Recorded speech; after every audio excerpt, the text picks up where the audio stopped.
Hello and welcome to a very awkward edition of Sandshark Bites. I'm flying solo today. Justin Jarrett without my right-hand man, or left-hand man, if you will, James Duffy. Scheduling conflict kept Duffy out of the studio this week, so I'm a captain without a first mate. Going to do my best to bring you all the latest news on the USCB Sandsharks.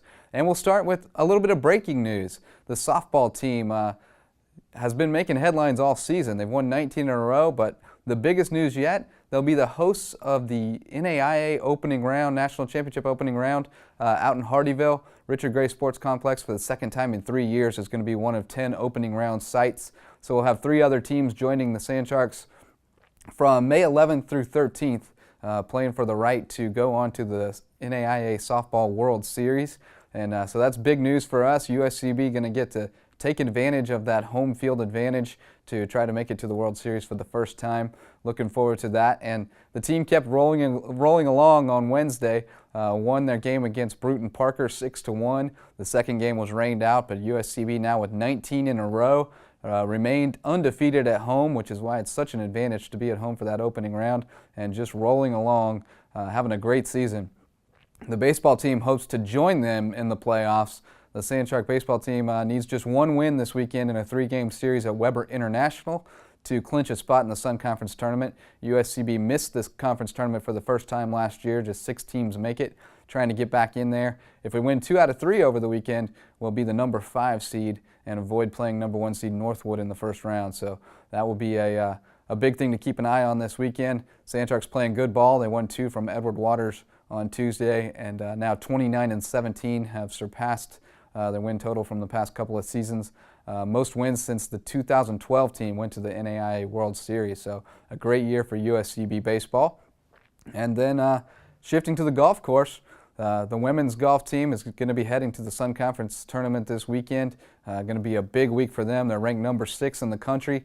That ties the highest ranking in program history, but they'll be taking on a couple of really strong teams, number 1 ranked Northwood and number 3 SCAD Savannah. So going to be very interesting to see how that works out. And we'll have Coach Alexis Bennett on with Coach Speak in a few minutes to talk more about that. The men's golf team also heading to the Sun Conference Championships, but that's not for another week. They'll head down on the 26th through 28th of April for the Sun Conference Tournament, and that's going to be great competition as well. A number of top 25 teams in there, including our men who are at number 9 right now. And then track and field, our final sport of the spring, they're heading down to the Sun Conference Championships as well. You can see a little theme forming here. It's postseason time. We're starting to gear up, and the track and field team will be down at Daytona Beach on Saturday and Sunday for the Sun Conference Championships, trying to pull in a couple more national qualifiers. Ricky Williams broke the school record, his own school record in the 100 earlier this week. He's going to try to get a qualifying mark. There are several others who are right on the cusp trying to make that number. So it's going to be great to see how that plays out and see if we can pull out a couple more national qualifiers. And that's the quick rundown. No witty banter today with no left-hand man, no Duffy, no witty banter to go around. So probably going to be a pretty quick to-the-point program.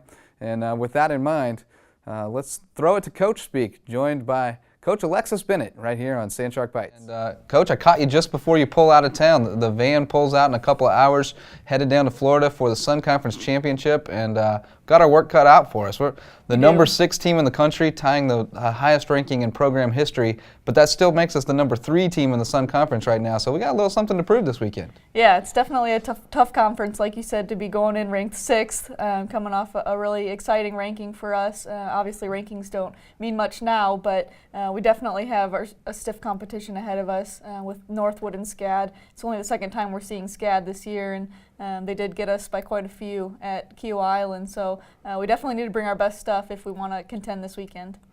Yeah, and you mentioned it there. We've only seen SCAD once. It's kind of unusual because we've played a number of Division II events, unlike the men who have played the same group of guys every week. It seems like same teams. We're seeing Northwood and SCAD for really the first time in a while, and it's going to be interesting to see how we match up against them head to head. Yeah, I've definitely been keeping an eye on what they've been doing in their events. They seem to be playing similar events to us, playing a lot of strong D1 and D2 events, which is probably for the same reasons that we were doing that, to get ready for conference in the postseason. So I think it'll be a really good matchup if we can put some of our best rounds together. I think we really have a chance to be near the top of the leaderboard at the end of the weekend.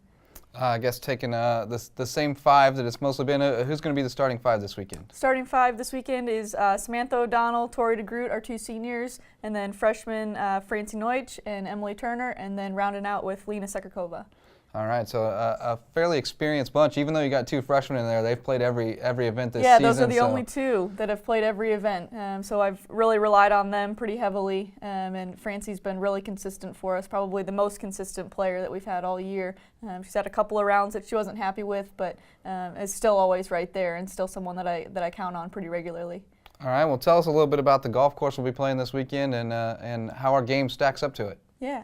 It's your typical Florida course. I haven't seen it, but I've looked online and talked to some other coaches. So from what I hear, it's pretty flat, pretty wide open, which really plays well to our strengths. I think if we have the ability to hit it anywhere around the green, our short games, I'd put them up against anybody in the country. So I hear the greens are really fast, which is another thing that's really going to bode well for us. We practice on Oldfields greens, which are probably some of the quickest of any of the home courses for our conference. So while it may be quick for some of the other teams, I think it's going to not take much time for us to get used to those greens, and that's really what I've heard is the biggest defense for this golf course is the greens. So if we can master those on Friday, then I think we'll be in a really good position to score well.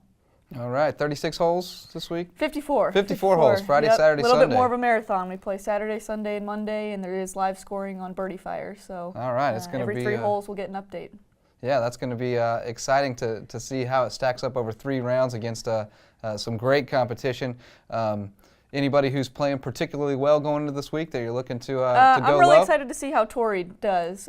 She's been just striking the ball extremely well. I think that 71 at Kiowa Island really gave her some confidence, and I know that she's just really fired up and really excited to end her career on 2 high notes, one at conference and hopefully one at nationals. So I think she's definitely the one that you're going to want to keep an eye on, but we really travel 5 where any 4 can count any given day. We just have to really put a 4th score up there. The last few events we've either counted a score that we also dropped, those 2 tied, or we had 3 strong scores post and then weren't so happy with the 4th. So I definitely look to her to sort of set the pace, and I think if we just put 4 rounds together each day that we're happy with, then it's going to take a good score to beat us. But as long as we don't beat ourselves, which we've done in a couple events, I think if we play our best and we get beat, then that's just how the chips are going to fall. But I definitely think we have a good chance. All right. Well, we're looking forward to keeping track on Birdie Fire. We'll be refreshing all the time, trying to see how the women are doing down in Florida. Look forward to a great finish there, and then heading into the national championships just up the road in Pooler in a few weeks. Yes, sir. Thanks for joining us on the show, Alexis. Thanks for having me. We'll have more coming up next on Sandshark Bites. At the University of South Carolina, Beaufort, we offer small classes, individual attention, and an affordable education in an atmosphere that fosters diversity and achievement. We are students. We field 9 Sandshark sports teams that compete in the Sun Conference. We are athletes. We are one university with 2 campuses serving the coastal areas of South Carolina and Georgia. We are the Low Country. We are the fastest growing 4-year school in the University of South Carolina system.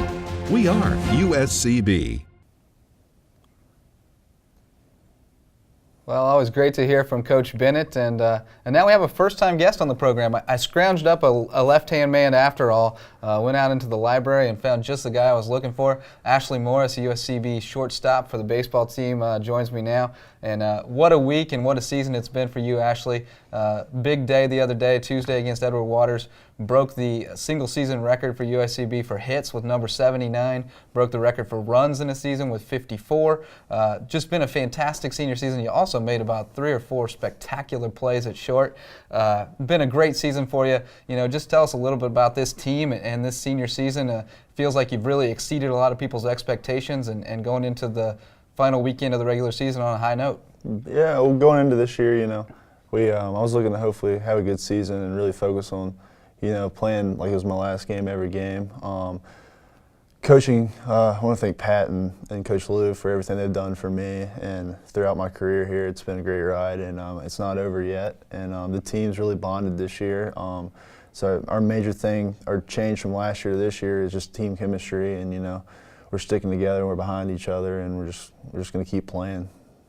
So. Yeah, it seems like that's definitely been there. I think part of it is you're pretty much running out the same 9 guys every day, just because there's not a lot of depth there. But that has really kind of bonded the team together, and you've been the leader. I mean, it has been a fantastic season. What did you do in the off season? I mean, we were talking before we came on. You had 91 hits in 3 seasons, and you've not been a slouch those 3 seasons either. You got 79 this year, so obviously you put in some work in the off season, made some adjustments. What did you do to take your game to the next level?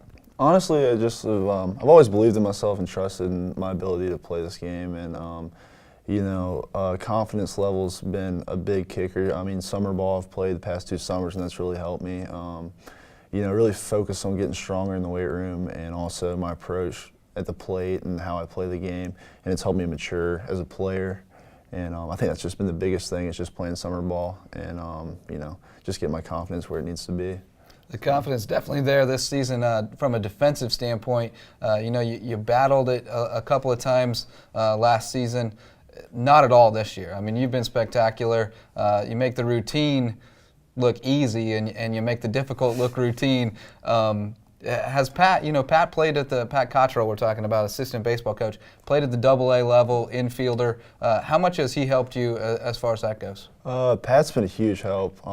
Pretty thankful for him coming on and helping us a lot.